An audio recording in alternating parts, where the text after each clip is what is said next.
Fil-Vanġelu tal-lum Ġesu jitkellem mill-glorja. Għalina l-glorja x'inhi? Għalina l-glorja naħseb nkunu fil-glorja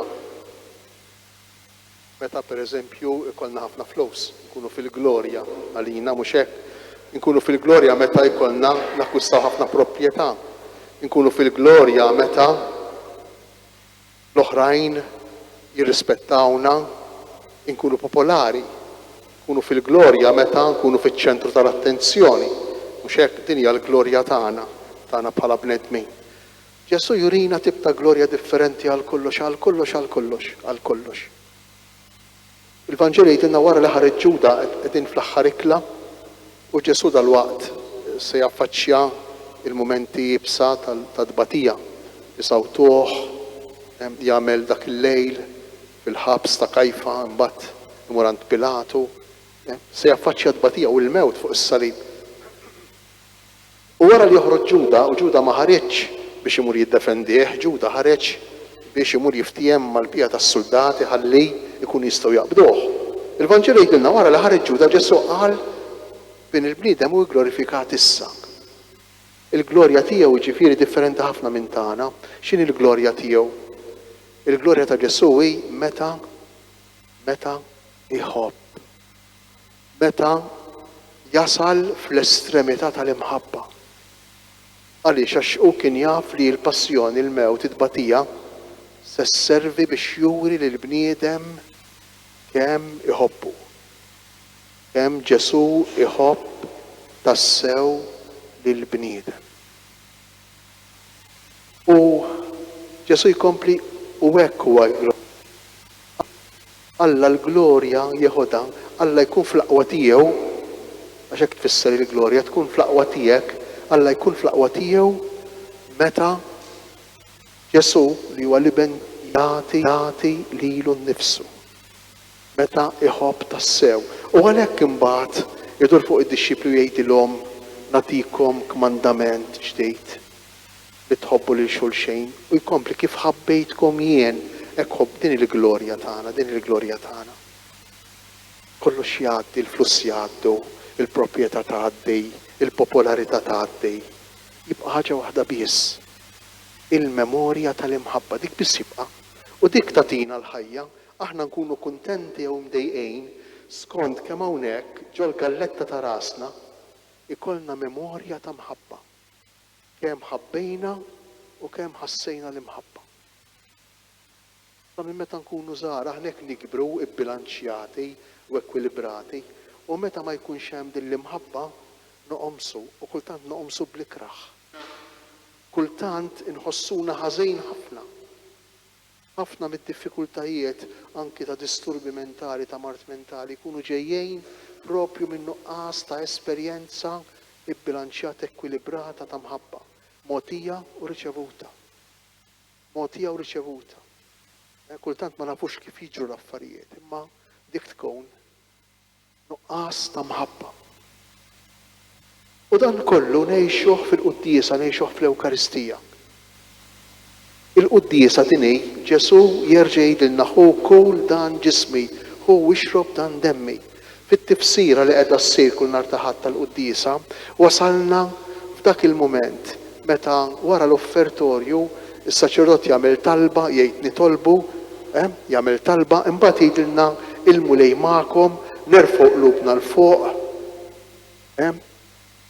U aħna ngħidulu hekk sewwa xieraq u x'hekk. Dawk il-momenti jiġu qabel dik it-talba li ngħidula il-prefazju. Il-prefazju tissejjaħ kelma tqila illi t-tifsira tagħha mejxajr introduzzjoni. Għal xiex introduzzjoni? Introduzzjoni se nidħlu se nibdew xi ħaġa importanti li hija ir-rakkont tal-passjoni, ir-rakkont tal-aħħar ikla, ir-rakkont tal-aħħar ċena li fih Ġesu jgħid danu ġismi, ħudu kulu danu demmi, ħudu xorb. U f'dan il-moment aħna nkunu arkubtejna. Preferibilment nkunu arkubtejna. Qabel dan il-moment, qabel ma s-saċerdot jgħid ħudu kulu danu ġismi, ħudu xorbu danu demmi, is-saċerdot jitlob fuq l-offerti tal-ħobs u l-imbejt li nkunu tellajna fl-offertorju, jitlob li jinżel l-Ispirtu Santu għalhekk ipoġġi jdejh fuq l-offerti, ipoġġi jdejh fuq l-artal biex jinżel l-Ispirtu ta' Alla fihom u aħna dak il-ħin ninżlu għall-kubtejna. Għax l-Ispirtu ta' Alla, l-preżenza ta' Alla ser tkun fostna b'mod iktar qawwi, b'mod iktar sħiħ. U dak il-ħin, allura dak il-ħin fil-mument tat-talba lill-Ispirtu Santu u fil-mument tal-konsagrazzjoni, dak il-ħin ikun igglorifikat Alla. Dak il-ħin ikun igglorifikat Ġesu. Dak il-ħin Ġesu ikun fl-aqwa tiegħu għaliex? Għax Ġesu huwa dejjem fl-aqwa tiegħu, Ġesu ikun tassew Alla meta l-imħabba tiegħu għalina infinita. Meta aħna nħalluh iħobbna b'imħabba kbira. Imbagħad wara l-konsagrazzjoni inqumu bil-wieqfa biex nagħmlu dik li ngħidula l-akklamazzjoni. X'jiġifieri akklamazzjoni? Akklamazzjoni ġifieri tħabbira. X'inħabbru aħna? Inħabbru l-mewt tiegħek mulej, inxandru bil-ferħ il-qawmin tiegħek u nistennewk sa ma tiġi fil-glorja. B'dak li għadna kif għamilna ħudu kulu dan u ġismi l-konsagrazzjoni, dak il-ħin aħna nkunu qegħdin nerġgħu ngħixu il-ġrajja li ġrat fuq il-Kalvarju. Ġesu imut fuq is-salib ħudu kulu dan u ġismi u Ġesu jirxoxta jkun ħaj f'nofsna inħabbru l-qawmin tiegħek għax fil-ħobs u fl-imbit Ġesu huwa preżenti ħaj.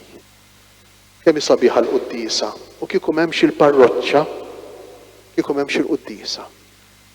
Għalhekk importanti l-komunità parrokjali u s-saċerdoti li jieħdu ħsiebha.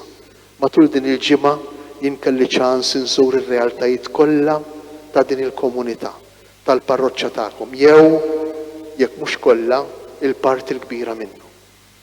Jekk nitolbu lil mulej il-koll flimkien, nirringrazzjawh ta' dak li qiegħed jagħmel magħkom f'din il-parroċċa u nkomplu nitolbuh ħalli jkompli kabbarna l-koll flimkien.